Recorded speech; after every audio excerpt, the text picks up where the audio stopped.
Chapter 6. Flight. Suite 1124 was a tomb of sweat-soaked sheets and blackout silence. Elvie lay motionless on the bed, her skin clammy, her breath shallow, the air conditioner humming like a distant siren. The only light came from a single blade slicing in beneath the door, a slim sliver of gold against the dark. Then came the knock. It was soft, but surgical, a quiet violence that cut through the stillness. Elvie twitched. A moment later, something slid beneath the door. The envelope drifted forward and came to rest on the carpet, catching that same thin beam of light. It glowed like a message from another world. She stared, and then, slowly, her body fighting her every motion, she rolled off the bed and onto the floor. Crawling, elbow, knee, she reached for it. When her fingers closed around it, she collapsed back against the floor, panting like she'd climbed a mountain. With shaking hands, she held the envelope into the light, tore it open. Inside, a hotel notepad. One line, written in clean block letters. "Take the briefcase and go, Anna." Panic bloomed in her chest. Her breath quickened. Her heart pounded in her ears. Tony, he knew. He had to know. Someone was coming. She forced herself upright, stumbling across the room. Her head spun, her vision swam, but she grabbed the briefcase, clicked it shut, and turned to the door. No lobby, too exposed. Stairs. She cracked the door and peered out. The hallway curved in both directions. She chose right. Barefoot, breath short, briefcase clutched like a lifeline. The hallway was velvet red, lined with shadows. Exit. She reached the stairwell and slipped inside. The door closed behind her with a soft but final click. The stairwell was hell, narrow, concrete, lit by flickering bulbs. She descended one flight, then another. Voices echoed above. Spanish, sharp, urgent. Miss Montana? She didn't wait. She ran. Down the stairs. 1 flight, 2, 10. Her feet slapped concrete. Her lungs burned. The briefcase bruised her thigh with every step. Then she crashed through the fire exit door and into Miami at night. She ran down the side of the Fontainebleau, heels clicking like gunshots. The palms blurred past her.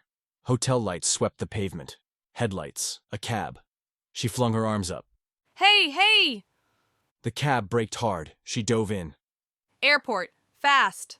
The driver didn't ask. He drove. In the rearview mirror, Elvie watched the hotel shrink. Then 2 men burst out of the emergency exit door, shouting, searching, but she was already gone. She slumped in the seat, clutching the briefcase. Alive, for now. The flight. The cab screeched to a halt outside the Pan Am terminal at Miami International. Before the driver could put it in park, Elvie shoved a wad of bills into his hand and bolted. Her legs screamed, her lungs burned. But she pushed through the automatic doors, clutching the briefcase to her chest like it held her soul. Inside, the terminal buzzed with fluorescent light and travelers' chatter. She moved through it like a ghost, sweaty, pale, disheveled. Her eyes scanned for the first ticket counter. Pan Am. She stumbled to it, paused to collect herself, then stepped forward. The ticket agent looked up, all professional warmth. "How can I help you?" Elvie forced a smile. I need a first-class ticket. Next flight to Panama. As the agent tapped away at her terminal, Elvie's mind began to drift. The name Anna Garcia had been echoing in her head for days, since Nick left that briefcase, since the passport fell open on the bed. And suddenly, memory hit her like a punch to the gut. Flashback to Tony's office. It was after another explosive fight. Tony was screaming. She was screaming louder. She stormed into his office.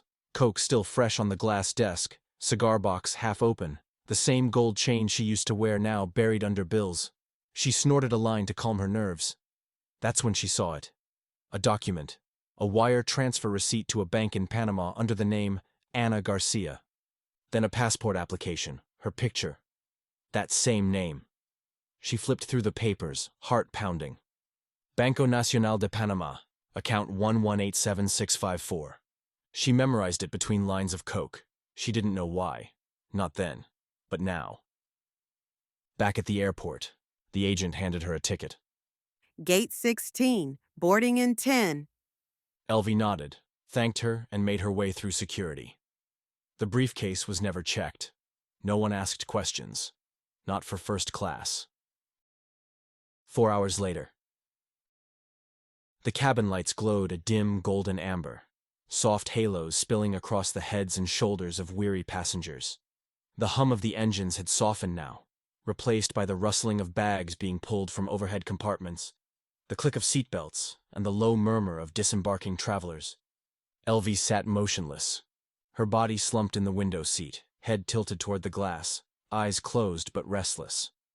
Her arms curled tightly around the black briefcase resting in her lap, clutching it like a child might hold a cherished toy. Not with affection, but desperation. She hadn't let go of it once since the plane took off. Around her, the plane stirred with quiet urgency. The end of the journey, the beginning of another. A stewardess paused beside her row, glancing down at the sleeping woman. She leaned in, voice gentle. Ma'am?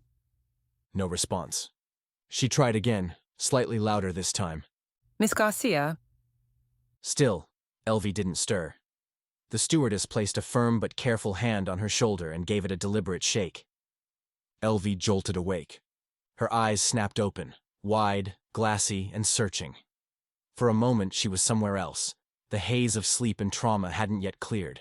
She blinked rapidly, trying to orient herself, lungs catching mid-breath. Did we land? She croaked. Her voice was hoarse. Is this Panama? The stewardess smiled gently. Yes, ma'am. We've arrived in Panama City. Please gather your belongings and exit the aircraft. Elvie exhaled, a long, trembling breath that seemed to carry weeks of fear out of her chest. Relief didn't flood in.